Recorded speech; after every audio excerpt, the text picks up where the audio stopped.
Welcome to stormTRacker, your eye on the storm of your Carolina Hurricanes, and your home for the best insight and analysis to keep you totally informed on what's happening with the Canes. Whether it's the latest news on the ice or off the ice, we've got you covered. Now let's begin. Here's your host, Tom Ray.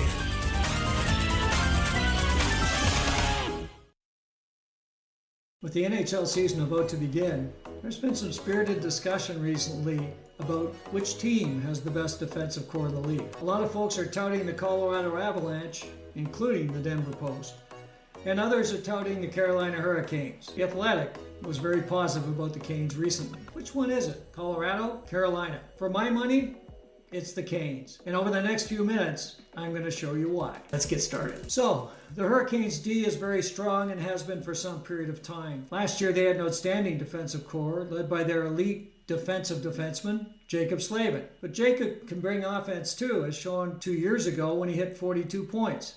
He does it all. He's one of the best defensemen in the game. And his partner isn't far behind. That's Brent Burns. Burns came in from the San Jose Sharks last year, and he didn't miss a beat. Burnsy hit 61 points, including 18 goals, and was voted 10th overall in the best defenseman voting. So he got recognition right around the league. An outstanding season by Brendan, his first as a Cane, and I'll tell you what, he fit in beautifully. And how about the second pair of the Canes? They've been rock solid for the last few years, and they play in all situations. Brent Pesce and Brady Skjei are as good as it gets for a 3-4 defenseman. Pesce hit 30 points last year in one of his better offensive seasons, and Skjei, he got off to a great start and hit 18 goals. So he was outstanding and tied for third overall in the league. So that's a great pairing as well, both defensively and offensively. The third pair last year was anchored by Jalen Chatfield. Chatfield had come over as a free agent. Actually had been with the Chicago Wolves when they won the Calder Cup, so he had a championship ring under his belt. Chatfield came in and did an outstanding job. He's a right-shot defenseman on that third pair. He can skate like the wind, and he's tough as nails. He's a great defenseman for sure, and he showed it throughout the year. In fact, had a chance to sit in for Jaccob Slavin for a period of time on the top pair with Brent Burns and didn't miss a beat. He was outstanding. So, Chatfield is there, and then he had a couple of different partners last year, and both of them, I think, played well. Starting the season was Calvin DeHaan. Calvin came back to the Canes after heading to Chicago, and he did a great job. But the Canes wanted to bolster their offensive side at the trade deadline and picked up Shane Gostisbehere from Arizona. Ghost came in, and he did add some offense, but it wasn't enough to bring the Canes over the top to win the Cup. Anyway, the Canes decided they wanted to strengthen their D just a little bit more, and they wanted to add a little bit more offense to the defensive core. So out they went. And at free agency, the opportunity presented itself for the Canes to snag the top guy in free agency, arguably. That was Dimitri Orlov. Orlov had had a super season last year with both Washington and the Bruins. The Bruins had picked him up at the deadline, hoping he would be one of the key parts to take them to the Cup. Unfortunately, didn't work out that way for Boston. And Orlov decided to move on. So the Canes had their chance, and they jumped in and picked him up. He's an outstanding defenseman. He's been plus player for the last 8 seasons. He's a guy that can make it happen. Over 30 points 4 times, so he can bring offense as well. He's known for his open ice hits. He's known for being tough in his defensive zone, and boy, can he shoot the puck. So Orlov, a great addition, and on any team, he's going to be in the top 4 for sure. Who's his partner? Well, welcome back, Tony D. Tony DeAngelo comes back to the Canes after taking a year off to go over to play with the Philadelphia Flyers in his hometown area, but it didn't go so well for Tony, so the Canes had an opportunity to bring him back.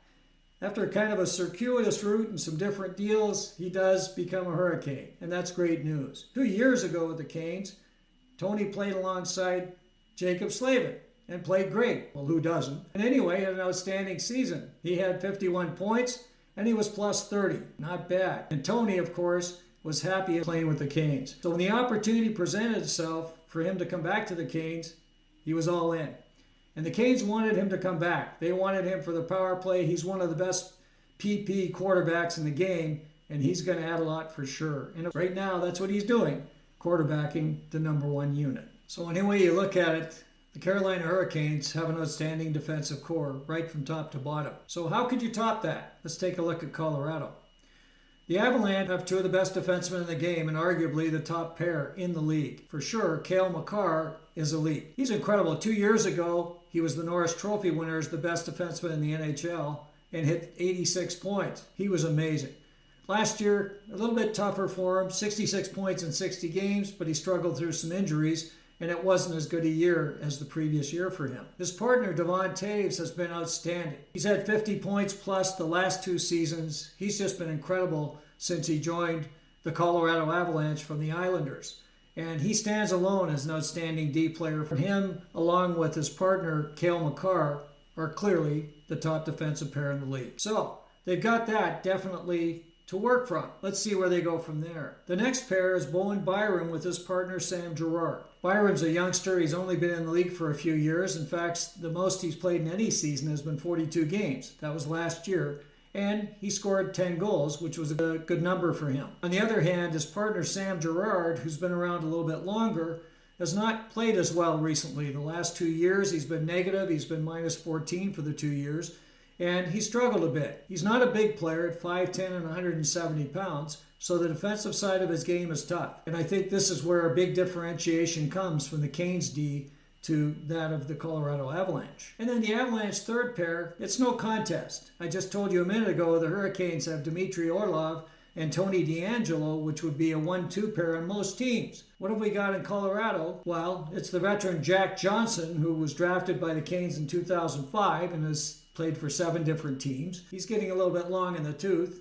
And his partner is Josh Manson. Manson has struggled to play in recent years. He's averaged only 35 games played in the last 5 seasons. So, you've got injury-prone Manson. You've got the growing older, if you will, Jack Johnson. I don't see that as much of a competition. The Hurricanes clearly win that one as well. And when you get to 7th defenseman, there's not much to speak about. McDermott and others on Colorado. Jalen Chatfield is the man with the Hurricanes at number 7. So, I don't think it's a competition. Do you? For sure, the Canes are outstanding on the blue. I think they're the number 1 defensive group in the league, no question. And I think they're going to show that this year as they take this team very deep and probably to a Stanley Cup. If you have a chance, please subscribe. And any comments, I would be very happy to respond to them down below. Once again, thanks for joining me here on stormTRacker. We'll catch up soon. Thanks for listening. Be sure to like, subscribe, and tell your friends for everything with the Canes. You need stormTRacker.